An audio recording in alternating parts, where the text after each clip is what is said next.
This is Jason J. Lewis, the voice of Superman on Justice League Action, and you're listening to the Krypton Report. Up in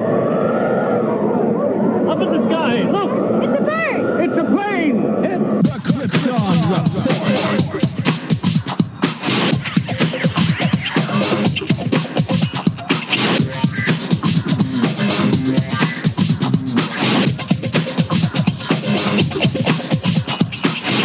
Welcome to the Krypton Report podcast, presented by the Southgate Media Group. The All Things Kryptonian podcast, including Superman and Supergirl. We discuss games, movies, cartoons, TV shows, and comics. Krypton Report Pod can be found on Facebook, Twitter, Skype, YouTube, and Instagram. And if you want to drop us a line, send it to kryptonreportpod@gmail.com. We are on Patreon under Southgate Media Group. And our official merch page is tpublic.com. Search Krypton Report. Now on with the show. Welcome to the Krypton Report. We are going to talk about today, we're going to get kind of caught up. James and I have kind of been doing this thing where we've been doing 2 episodes of Supergirl back to back. Just trying it out. And before we get started, I do want to throw out a couple things real quick here. One, if you're looking for a new podcast to check out, The Last Sons of Krypton is a great podcast, or if you're looking for more Superman-filled action, it's fun to catch, it's fun to see, hear the guys talk. If you're also looking for more comic-oriented stuff, if you haven't checked out Capes and Lunatics, hosted by Phil, Charlie, and Lilith, you should do so. It's just a good time. So I just want to throw that out there for you at the start of the show as we get into things. And like I said, I've already ruined the surprise, but with me, as always, the other color of my Supermanness, Mr. James Cole. Welcome back, James. Hey, Tyler. Yeah, big surprise, right? Yeah, big surprise. I do have a sound clip that at some point from Jania I will incorporate in this episode. But she's busy, school, children, putting up with me.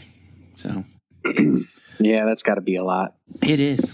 Did you vote on the Shield Awards? Oh, no, I have to get on there because I actually have to get on there and create an account because I know I tried voting or answering some questions on there once before, and I needed to create an account. But I was like, crap, I don't have time for this. I just did the questions to do them and submit them, and then I had to create an account, and I never got back to it. I got you. Because it's got some really good ones on there. Does it? Mm-hmm. Yeah, I'll have to check it out because I'm definitely interested in getting, being in that running for that, those calendars. I just like to voice my opinion on Superman. Go figure. No, I was saying no way. Maybe I should mention that the Shield Awards is sponsored by the Superman homepage. So go to supermanhomepage.com. There's a big icon. Check it out and vote. Back to our show. So we're going to jump in. Supergirl, Season 4, Episode 4. And I am going to try to pronounce this. And if I pronounce it wrong, that's okay because I screw up a lot. Ahimsa? Ahimsa? Ahimsa. Ahimsa? Ahimsa? I don't know. Yep, exactly. So I had an epiphany while watching this episode. Okay. From a production point of view, this episode, okay, I know they're doing a lot of filming now, but you know how things are filmed out of order and all that's good jazz.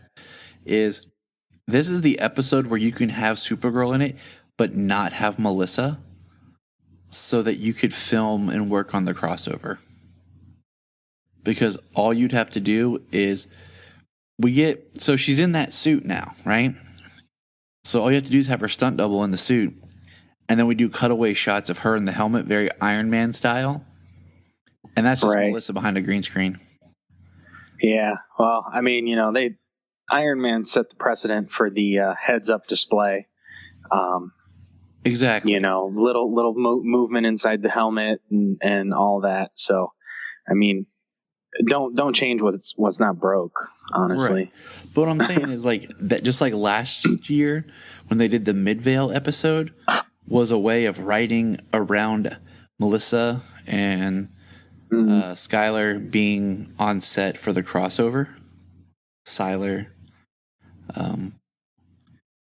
So it's just that epiphany came to me.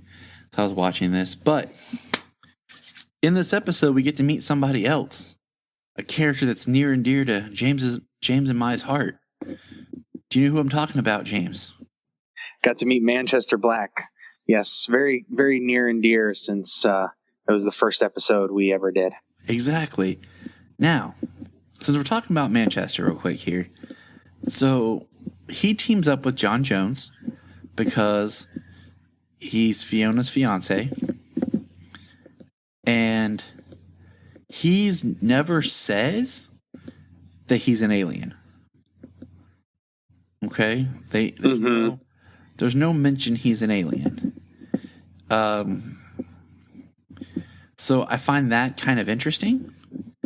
And we've yet to have anything that's going to give him superpowers or anything like that. But he can fight. He is smart and cunning. With the arsenal he picks up later, he must know how to use a variety of weapons. Right. So I just found it very, very interesting. I enjoyed his portrayal of Manchester Black, you know. I'm definitely glad they kept him English, that they kept him British. But he has that swagger that was brought across in like Superman versus the Elite, you know, where he's sure and confident of himself. He's the character. Like, I was not familiar with this actor's work or anything, but he's the character. To me, Manchester is supposed to represent something that opposes Supergirl or Superman's ideals. And I hope he's a character that stays around for at least a while in this season. You know, he's not just like, 2 episodes gone or something. Like, I would be very disappointed because he really there's a reason why Whatever Happened to Truth, Justice, and the American Way is an important story. Mm-hmm. Yeah, it'll be interesting to see where he goes because, they didn't show any hint of powers. I mean, if he had the powers that he had there, he'd have just, he'd have taken down all the aliens, no matter the the multiple man alien. He would have he'd have sent them all like against the walls with his powerful telekinetic abilities. Exactly. So I guess we should probably summarize this episode. We're all over the place, but that's cool. You know why? Because that's what we do. We got to keep it fresh. We can't let people get too comfortable. Then they'll know what's coming. Right. They'll be like, oh, it's just Tyler. Man.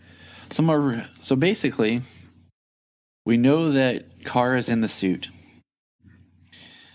Lena and Brainiac come up with a solution to filter the kryptonite out of the air with nanites. So we have 2 aliens that are being controlled by Ben Lockwood. They're going to cause problems. Yep, 2 aliens that were broken out of a DEO facility by another rogue agent who also stole the alien Parasite. Yep. Before being killed by Mercy. Yep. So, I guess we'll kind of start here. Supergirl. So, Alex has been given Supergirl orders to stand down. Because if she does anything, it uses power from the suit that's filtering the kryptonite out of the air. Man. And filtering the radiation out of her body. Exactly. So she has her orders. Does she listen? Of course not. She's Supergirl. She's going to go fight and protect. But Ben Lockwood wants to use these aliens to attack places to show people how bad aliens are. To show what is going on. And to just drive home his point about fearing aliens. About fearing aliens. And I mean, okay, so I'm going to say this. And it's... wait, you know what? I'll save it for the next episode. But I think this episode... One thing I really liked about this episode, we're jumping all around, is James, not my co-host here, but Mr. Olsen, has to make a decision about being Guardian. And he acts as Guardian to protect people. And as much as I like Jimmy as Guardian in a way, because it makes sense for a character who's grown up idolizing his best friend and then had a very short romance that was kicked to the side with Supergirl, having these powers, it would make sense for him to want to do more. But it just kind of boggles my mind at the same time that we have all these DEO agents who are supposed to be like the best of the best, and they're like horribly trained and skilled, that James Olsen is like better than they are. Right. And his Guardian gear, which was designed by Wynn, who just kind of makes me wonder, why didn't he do this for the DEO people? Like, why don't like more DEO agents have more advanced tech? Like, I feel like each season and episode, Alex is becoming basically Black Widow. Like, from her outfit, like she wears like a super suit of herself now, compared to just being a regular DEO uniform. So, I mean, Alex is basically turning into Black Widow. I mean, they even have, like, she's got her own Black Widow costume. I mean, she looks like Black Widow from the first Avengers movie. Each season, they just keep making her more and more like that. Like assassin. And have you noticed how, like, they have her hairstyle? Like, this is Alex when she's at home. This is Alex when she's at work here. So, I mean, it's whatever. But so I also decided, since we couldn't figure out the name of this episode, is Ahimsa. It's a noun, and it's the principle of non-injury to living beings. So, there, we don't sound as dumb. But no, I mean, well, that sounds like a fitting title for the episode, though. Yeah, I mean, it's very interesting when you think about it. In this fact that the whole purpose of Supergirl, like, she can't hurt herself, and she's having problems with all this other stuff that she has to accomplish. And, you know, Manchester is just tearing people apart. He don't give a crap to protect Fiona. And Jean's really having, like, a big turn in this episode with trying to determine what it is that he wants to do. Because, yes, we know, like, he's trying to be very passive. And it's not really working in a lot of ways for him. Yeah, he's getting frustrated. But I'll tell you one thing. I'm kind of disappointed in Brainy. I'm not finding him as enjoyable or interesting as I thought I would. I don't know how you're feeling about it, but I mean, it's, you know, the interesting part of him this episode was his interaction with Lena. You know, him actually having emotions when he can't figure out the problem. You know, like she may think that he is more of a machine, like an android or something, where he's more biologically based. But their interaction as they're trying to figure out the problem is pretty good. Or no, that was this episode. The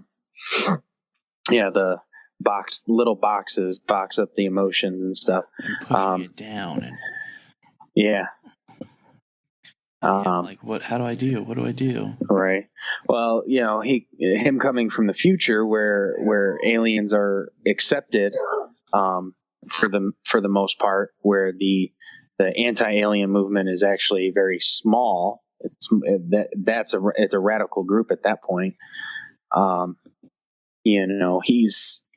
He has more time to just be his analytical self, as opposed to when he comes back to this time where the emotions, the gamut of emotions that he's gonna confront with the different with all the hate and stuff,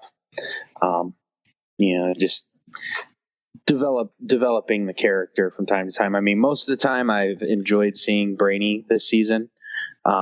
This episode, he didn't have a whole lot to do, and that was the best scene he had in this episode, was his interaction with Lena. And I agree.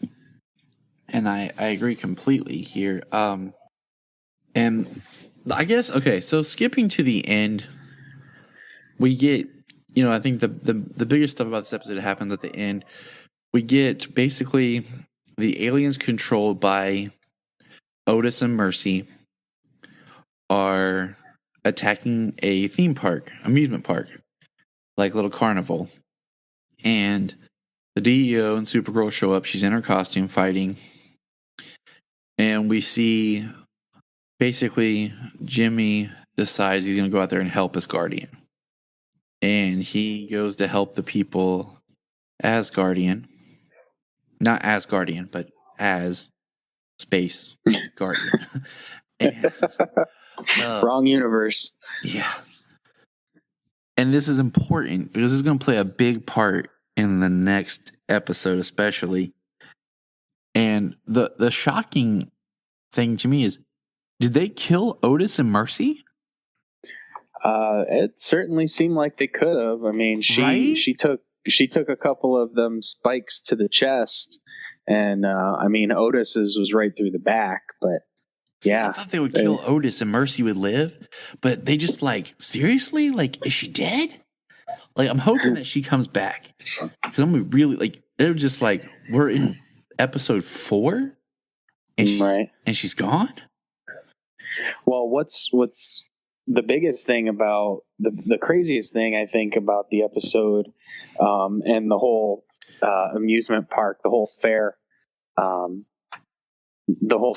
scene and everything, was that it was Ben's idea, where he has been the human activist, you know what I mean? Mm-hmm. He doesn't want them to kill people. We don't kill people. But then it was his idea, you want people to be afraid, you set them after families, after their kids. Exactly.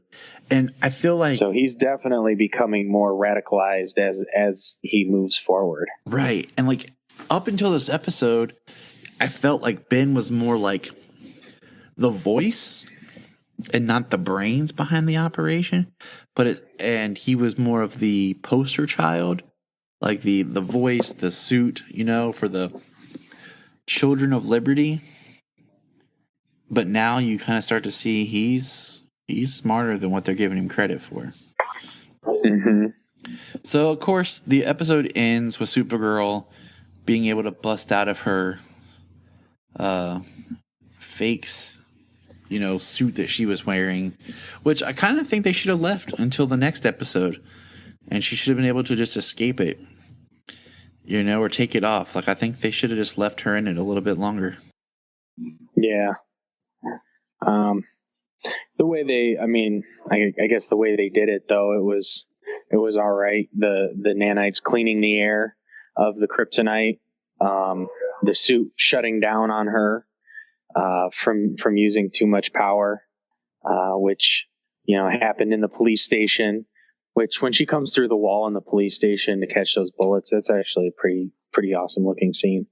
But yeah, it shuts down and she can't move. So, and once they clear the air, there's no reason for her to be in there anymore. And, speaking of them getting the air clean, the Red Daughter at the end of the episode, locked inside of a tiny, I'm assuming lead box underground. She comes out with her Russian accent ready to continue. So, I mean, yeah, they're bringing her up and kind of like, hey, don't forget she's here. And I'm like, okay. Yeah, they're only tiny, one scene here, one scene there. It's only the second time we've seen her in 4 episodes? I want to say yes. But what was your overall thinking? Well, I enjoyed the episode. The overall story, them trying to, and I like Alex's speech at the end at the fair before Otis and Mercy were killed. That they're, the Mercy and Otis are saying that people need to learn to fear aliens, and like, well, what do they have to fear? You guys are the ones who are doing this, not them. So, Alex did pretty good. I enjoyed the episode. I thought it was funny when Kara knocked, I believe it was the Helgramite at the time, into the pies. She was so disappointed. Yes. And then her and Alex shared a pie at the end of the episode. Pie looked good. It looked really good. Same. Not as good as Man of Steel, the episode before it, kind of dipped down a little bit. But Alex certainly stepped up this episode, being the director, all the problems landing on her shoulders. Let me ask you, what did you think about the president? Did he look like something's going on? Because he was very mad about what was going on, and then all of a sudden, when the military woman leaned down to talk to him, like, his entire demeanor changed. Yeah, really fast. I'm curious about. Is there something else going on? I feel like there is, and I guess we can segue with that. It will segue. Now we're gonna start the 5th episode of Supergirl, titled "Parasite Lost," and here we go. So, segueing into that, I mean, we have this new military person, and there's a line that's dropped in this episode about the DEO was originally supposed to protect people from aliens, humans from aliens. But now, it seems the DEO protects aliens. And, spoilers, jumping ahead, at the end of the episode, we find out that the new military lady that Alex comes to actually like in this episode is pretty much anti-alien. Oh yeah, that she is. So that was a big kind of like, I think, hit in Alex's face. The one thing I wondered was, from what I can recall, Alex is an agent. She wasn't a soldier, and that woman is military by the book. Yeah, exactly, military by the book. And like, you salute a commanding officer when you leave. Like, well, soldiers salute a commanding officer when they leave, but I've never thought that Alex was a soldier. Right. She wasn't. Like, she's agent. She's law enforcement. I don't recall her ever being in the military. So that was very interesting in its own. So that dynamic happened. we get Agent Liberty, who puts the parasite in Jensen at the end of the last episode, but puts him in this episode and really makes him go out there to fight. And of course, Supergirl shows up and gets her powers drained.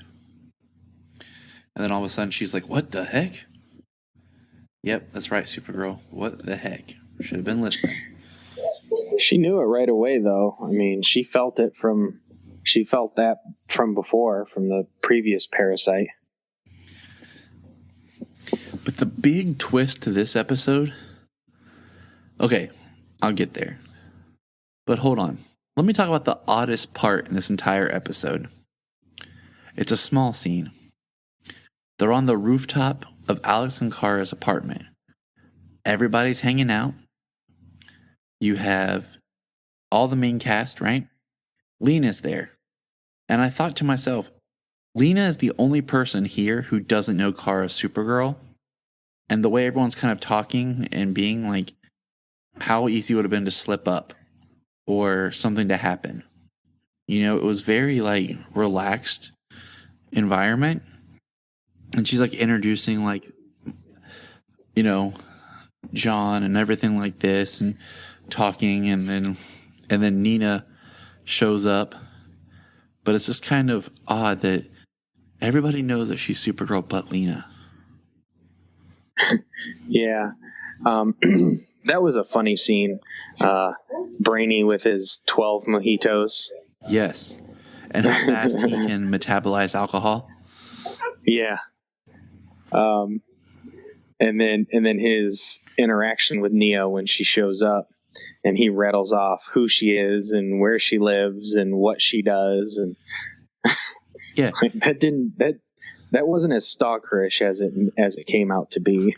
He's like, you told me to find you, not contact you. Yeah. Which is, I mean, it's funny. It works. I don't know. I miss Win. I'm gonna say it like, I miss Win. He was. Yeah, Brainy is no Win. You know, he's no. What's Jeremy Jordan? Yes. Is that his name? Yes. Like Jeremy Jordan had heart and depth, and Win had, you know, power to his character, and Brainy just, I don't know. I'm just not feeling it yet.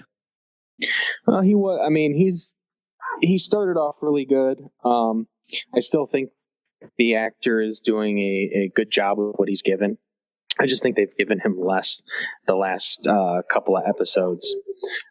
Last few episodes, rather, 3, 4, and 5, because 3 was focused all on Ben, and 4, he was just, you know, he was relegated to being the problem solver.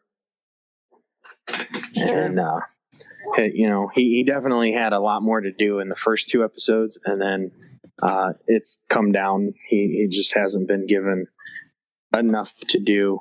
Sometimes they just give him the analytical stuff to do, and that's all he does in an episode. There was more friendship and more heart to Win because he had relationships with the characters. It's true.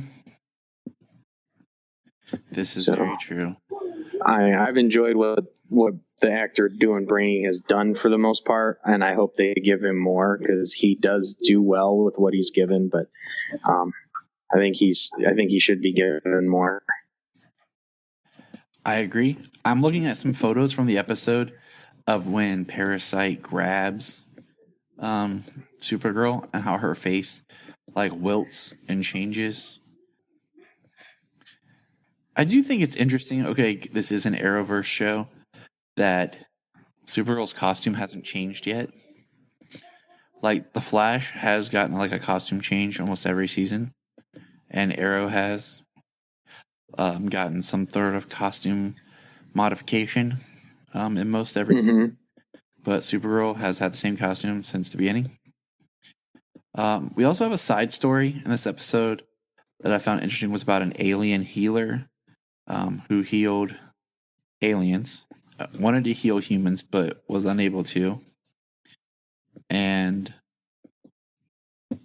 we find out that he has a daughter, and the mother kept him from meeting his daughter. And it was just interesting because here the time is you think the alien's bad, but it's the human who's actually part of the Children of Liberty. Mm-hmm. Yeah, that was pretty messed up the way she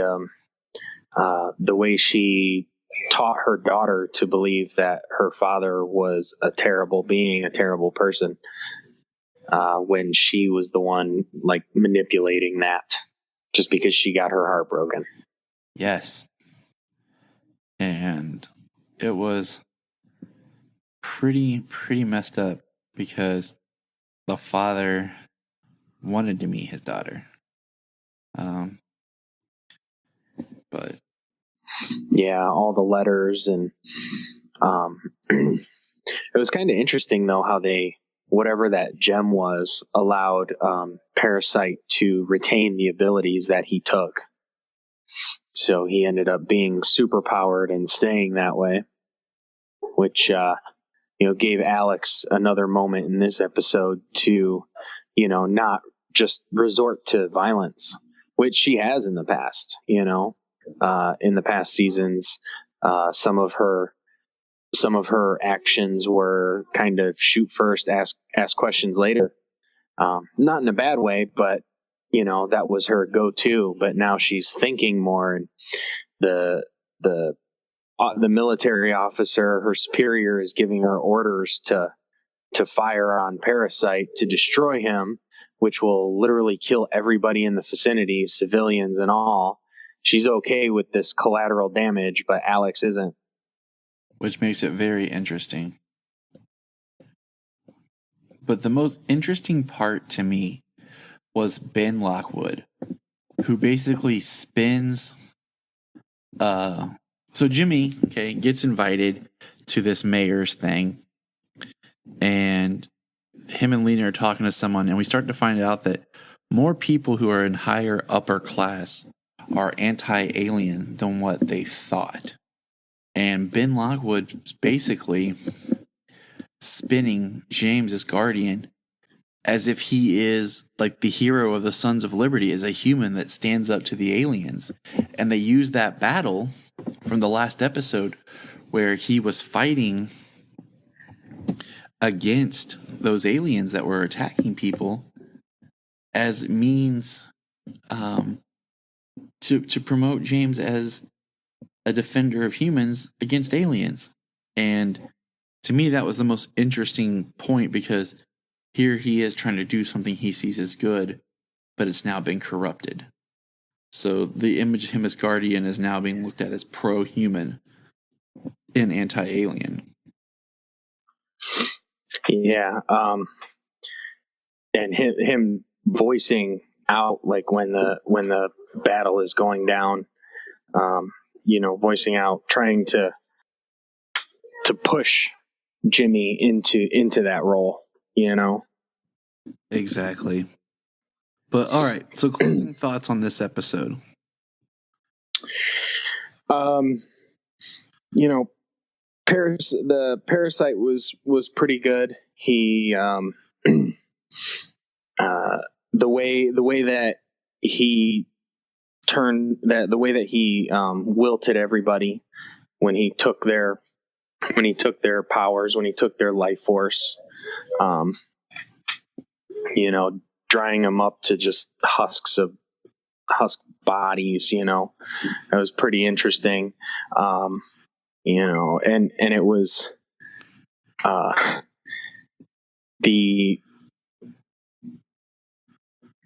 lost my train of thought. It happens. Yes, it does. It's kind of late. Had a long day at work today. Yep, 'cause you're the man.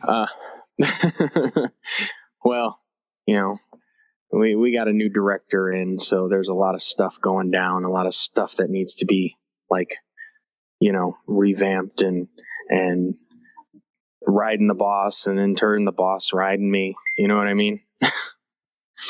Anyways, yeah, Parasite was good.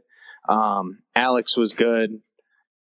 I like how Kara is still trying to spread hope as Kara, as a journalist. You know, she's not just using her face as Supergirl to try and spread hope.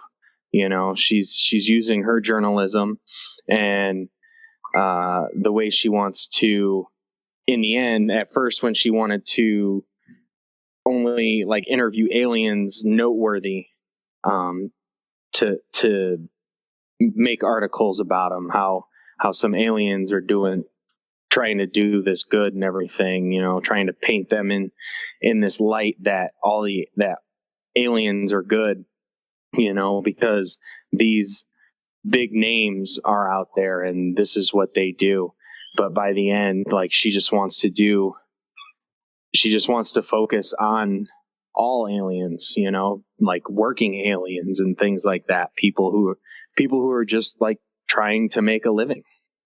See, and that kind of goes back to the one thing I was going to say that Ben Lockwood said that it is true and can be taken in and out of context is the fact he says the past 3 biggest events of destruction have all been alien to the city.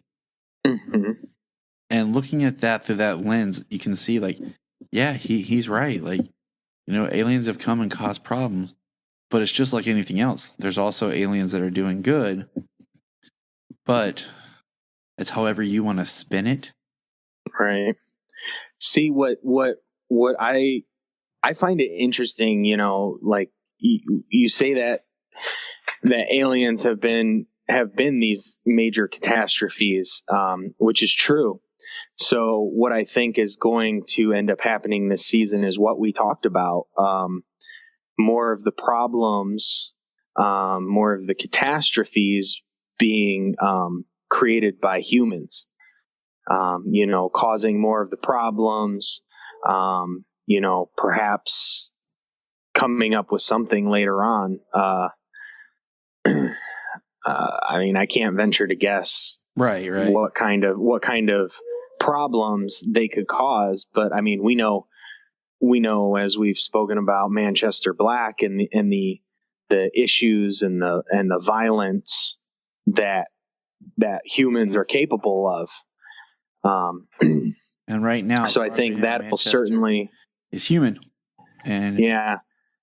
So I certainly think that that's going to have a part in this season. You know, I think that we nailed that. You know, they're trying to paint all aliens as evil and everything, but they're really, you know, making people out to be the bad guy, making humans out to be the bad guy. And I mean, I agree. I think that's where we need. That's kind of where we need to be in our storytelling right now. We need human villains that aren't the Luthors. Before posting this episode, we added this part to discuss a couple of quick things for our new Lex Luthor casting. So here is a punch-in discussion about the new Lex. Hey, Jania. Hi. So, did you hear who got cast today for Supergirl? I have not had the pleasure of hearing this yet, no. So they cast Lex Luthor. Okay. I'll give you a hint. It's somebody who's been in one of the Superman movies. Been in one of the Superman movies. I'll give you another hint. Okay. He was in Superman 4. I still don't know. Hit me with it. I wish everyone in the audience could see her face. So, you're familiar with this actor. It's John Cryer, as in Ducky from 16 Candles. Okay. As in Lex Luthor's nephew Lenny in Superman 4. Okay. As in 2.5 Men. As in the guy who played the banker in The Ranch. Why? That's the question that we're all asking today, Jania. I mean, not that he's a bad actor by any means, but... He just looks kind of goofy and happy. Seems a little older. I mean, I guess Jesse Eisenberg kind of had that, like, goofy look to him, too.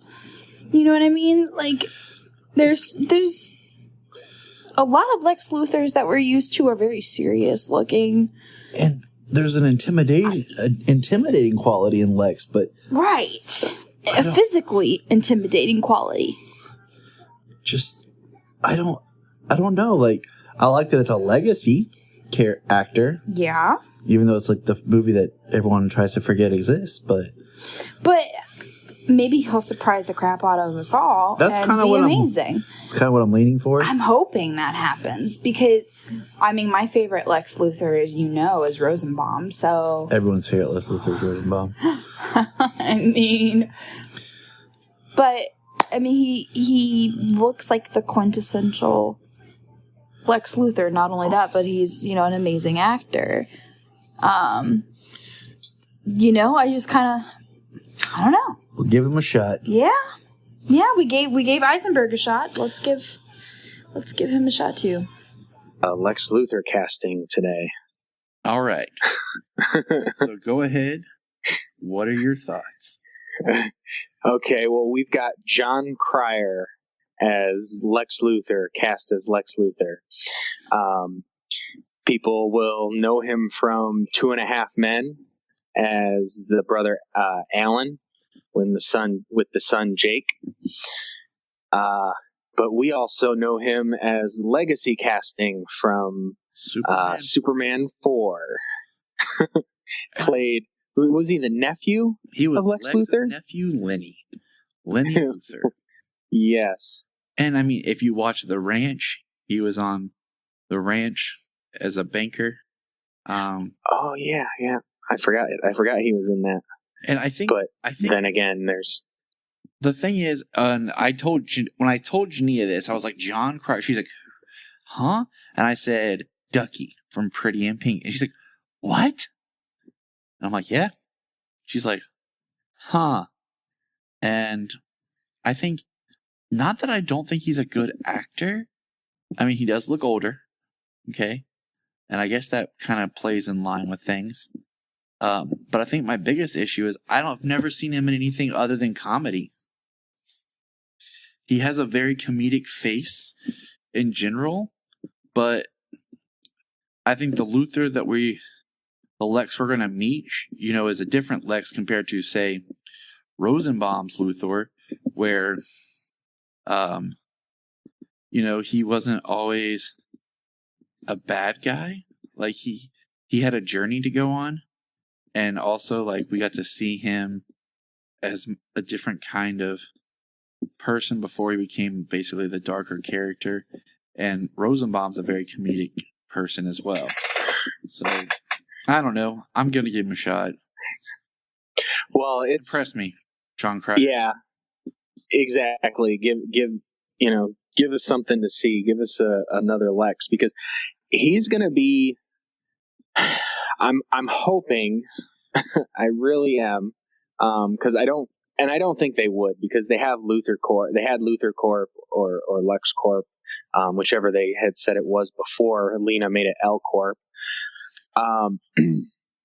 So he was the billionaire, but he's also the Lex Luthor who is in prison now. So he has already fought Superman multiple times and has been evil Lex Luthor and done so many atrocities that has landed him in prison.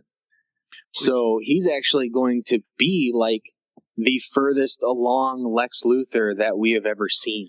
Exactly. In live action. Exactly. Look up in the sky. Look up in the sky. Look up in the sky. You can find us on Instagram, Twitter, Facebook at Krypton Report.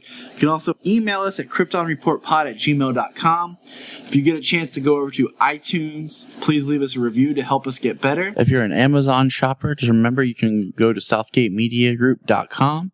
There's a portal login to Amazon, and you'll shop into your account just regular, but it also helps keep all the podcasts on and helps keep Southgate running. Remember, look up in the sky.